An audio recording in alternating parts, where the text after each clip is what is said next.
Media మిత్రులకి అందరికీ నమస్కారాలు. ఈరోజు వెనుకొండలో ప్రెస్ మీట్ పెట్టే ముఖ్య ఉద్దేశం ఏమంటే, మాజీ ఎమ్మెల్యే బొల్ల బ్రహ్మ నాయుడు కొద్ది రోజుల నుంచి రెండు రాష్ట్రాల్లో ఒక వార్త హీట్ గా ప్రజలు చూస్తున్నారు, వింటున్నారు. అది ఏమిటంటే, తెలంగాణ గండిపేట నార్సింగి అక్కడ ఒక భూమి ఫోర్జరీ డాక్యుమెంట్ క్రియేట్ చేసి బొల్ల బ్రహ్మనాయుడు, బొల్ల రమేష్, రాధాకృష్ణ అడ్వకేట్ హెల్ప్తో నిమ్మలవారి కుటుంబంతో మమకమై దాదాపు 1500 కోట్ల విలువ చేసే భూమిని 35 కోట్లకి మాట్లాడుకోవడం జరిగింది.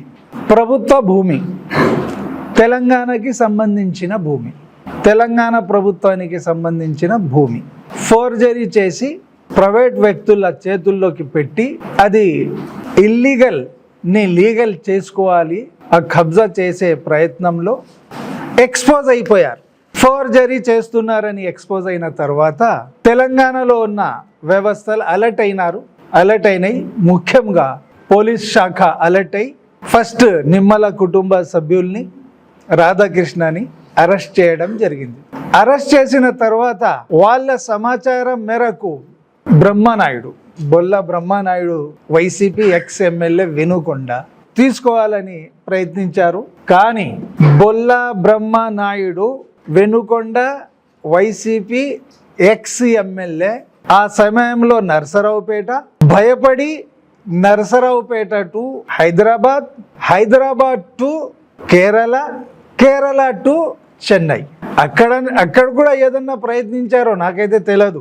భూ కబ్జా చేసి ప్రభుత్వ భూముల్ని కాజేయాలని అక్కడ కూడా కేరళలో కూడా ట్రై చేశారు.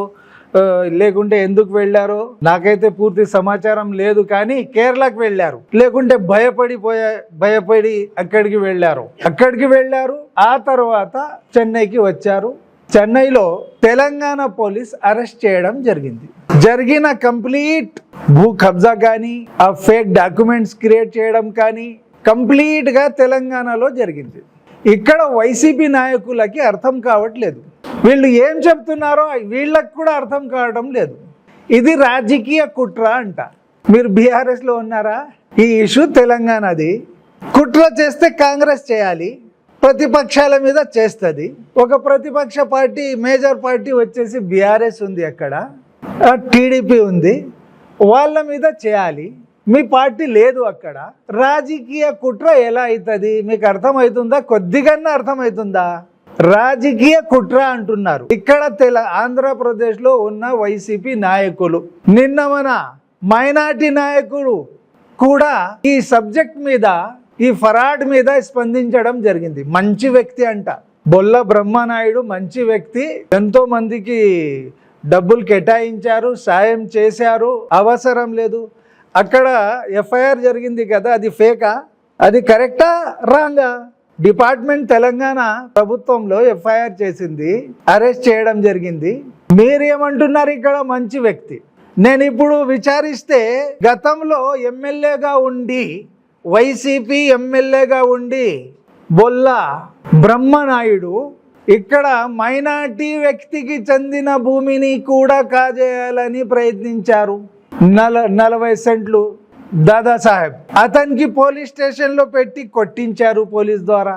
చరిత్ర ఉంది కదా, కబ్జాలు చేసే చరిత్ర ఉంది కదా.